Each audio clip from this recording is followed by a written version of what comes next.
and I forgot the combination 3 years ago. I think it's the year of the Great Depression, but I can't be sure. Stanley, Helen's voice called from the kitchen. Give the boy the key. It's in the kitchen drawer, right next to the coupons. Stanley groaned, but fetched the key. You kids are a menace. One day you're gonna lose your heads, and I'll have to pay the city a disposal fee for the mess. As Jack headed back up, he realized he had another problem, a much bigger one. The oven was on. He had been slow cooking a pot roast for a welcome home dinner for the girls. The roast! Jack panicked. He ran up the stairs, but the key wouldn't turn. Stanley had given him the key to the boiler room by mistake. Roper! Jack screamed, running back down the stairs. This is the wrong key. My meat is burning. By the time he got the right key and burst into apartment 201, the smell of burnt meat was pervasive and thick. The pot roast was a blackened, smoking lump of coal that looked more like a meteorite than a dinner. My dinner, Jack whispered, looking at the smoke-filled kitchen. My beautiful, slow-cooked failure.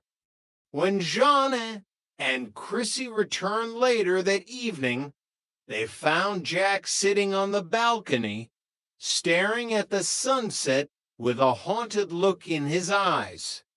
What's that smell? Did a tire fire happen in here? Jeanne asked, waving her hand in front of her nose. The smell of failure, Jack replied without turning around. And carbonized beef is my new signature scent. Chrissy walked over and hugged him, her kindness always shining through. Don't worry, Jack. We brought back some leftover sandwiches from Fresno. They have extra mayo and no burnt parts. Extra mayo, Jack smiled weakly. The secret ingredient to a happy home, and to forgetting I ever tried to cook a roast.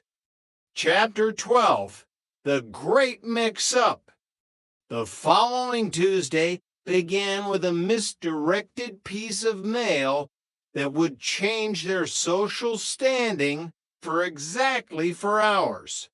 A lavish, gold-embossed invitation addressed to the occupant of 201 arrived, inviting them to a high society masquerade ball at the local country club.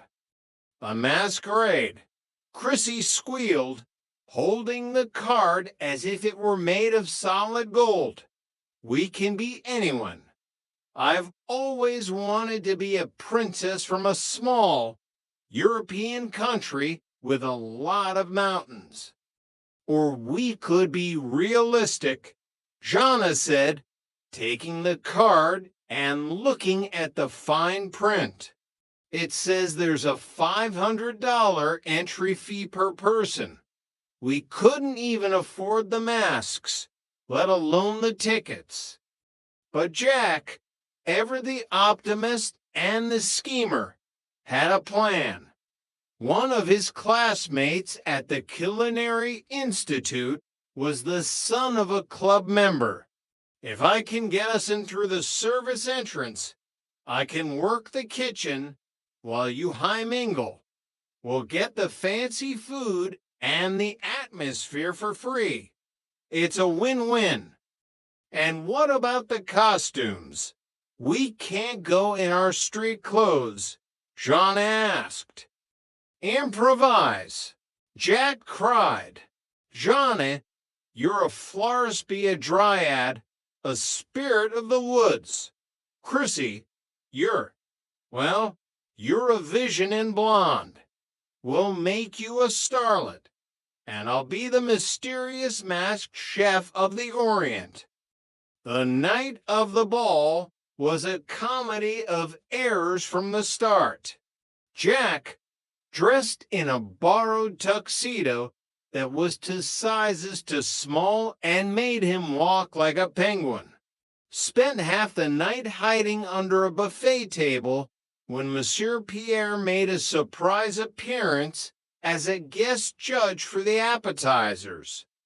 Meanwhile, Jana and Chrissy, wearing gowns made from floral shop remnants, old curtains, and a lot of safety pins, were being wooed by a pair of eccentric millionaires who were convinced they were European royalty traveling incognito. Your accent is so unique, Princess Christina, one of the men said to Chrissy, leaning in. Oh, thank you, Chrissy replied, trying to sound regal while her curtain sleeve kept getting caught in her drink.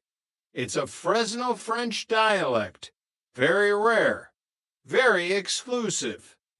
The night ended abruptly when Jack, attempting to serve a flambed cherry dish to impress a cute waitress, accidentally set a decorative ice sculpture on fire.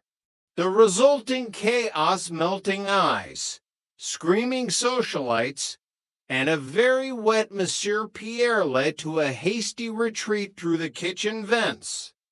Back at the apartment, drenched, smelling like burnt sugar, and missing several safety pins, they sat on the floor and laughed until they cried.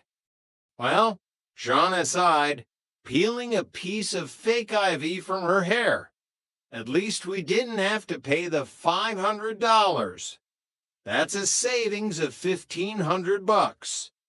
And I managed to snag a whole tray of lobster thermidor during the evacuation, Jack said, pulling a greasy napkin from his pocket with a triumphant grin.